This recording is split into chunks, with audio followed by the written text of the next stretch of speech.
It is April, which means spring housing season is underway, but years after the crash, is the housing market finally getting back to normal? With us from the Iconic Conference in Seattle is Spencer Rascoff, the CEO of Zillow. And Spencer, are there any signs that you can see that this pesky supply issue is finally loosening for us? Supply is finally starting to come online. The story of housing for the last couple of years has just been that there's too much demand and not enough supply. Finally, apartment building managers and real estate developers are building new apartment inventory, and home builders are bringing single-family inventory online. So Zillow data says that whereas home values were increasing about 5% year over year, we're now starting to moderate around 2 to 4% year over year, and that's because of new supply coming. How much of that help is coming from new construction of new homes being built, and how much of that is a demographic shift where older homeowners are starting to downsize and move out of the houses that they've lived in for a long time? Well, what's happening on single family is that people are getting pulled out of negative equity. So for so long since the bubble burst, negative equity rates were very high. 20 to 30% of all mortgage holders were upside down in their loan. And today it's in the teens. And so as a result of less negative equity, more traditional homeowners can list their homes. So that's good.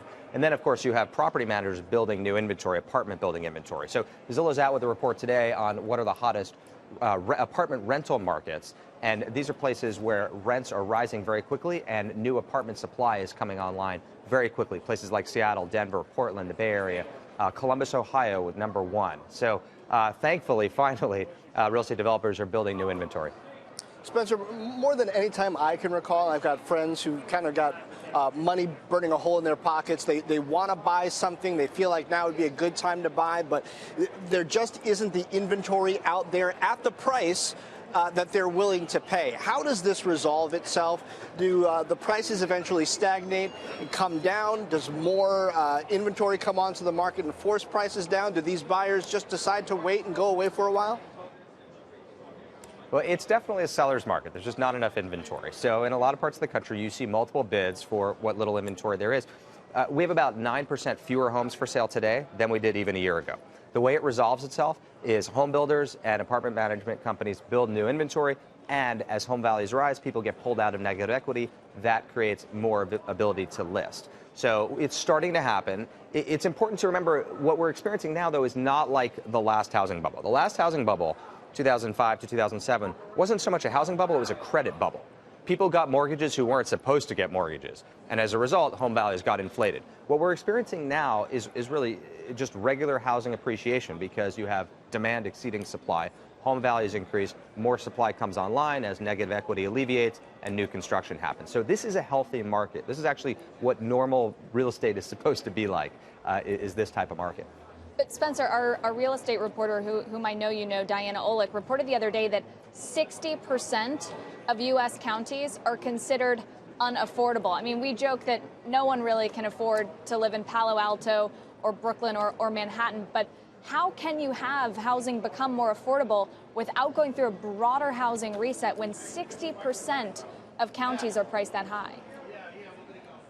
Well, the problem really is actually with rents. Rents are actually relatively unaffordable as compared with buying. And we've crunched the data lots of different ways. And what we've seen is that it is relatively more affordable to buy than to rent right now. Now, again, that situation will be alleviated as more multifamily inventory comes online. That will bring rents down. But for now, it's rents that are totally unaffordable. You are joining us, Spencer, as people can see with the sign in the background from CNBC and Inc. Magazine's Iconic Conference.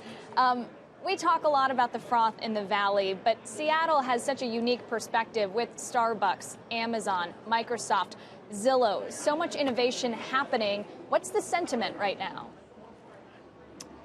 The Seattle tech landscape is doing great. Some amazing companies that you mentioned are based here. Zillow has been the beneficiary of Seattle's incredibly vibrant economy for the last decade or so. And you finally have the Bay Area tech companies sort of figuring out what we already knew, and they're coming here in droves. So now you have Google, Facebook, Uber, Dropbox, Twitter, Snapchat. All these companies now have Seattle engineering offices. And so they're now fishing in our pond here in Seattle. So the tech landscape here feels really vibrant, and certainly running a company that's headquartered here, it's been a great place to have a company. Well, enjoy yourself at the conference today. Come back and see us in New York sometime soon. Thanks, Kayla. I appreciate it.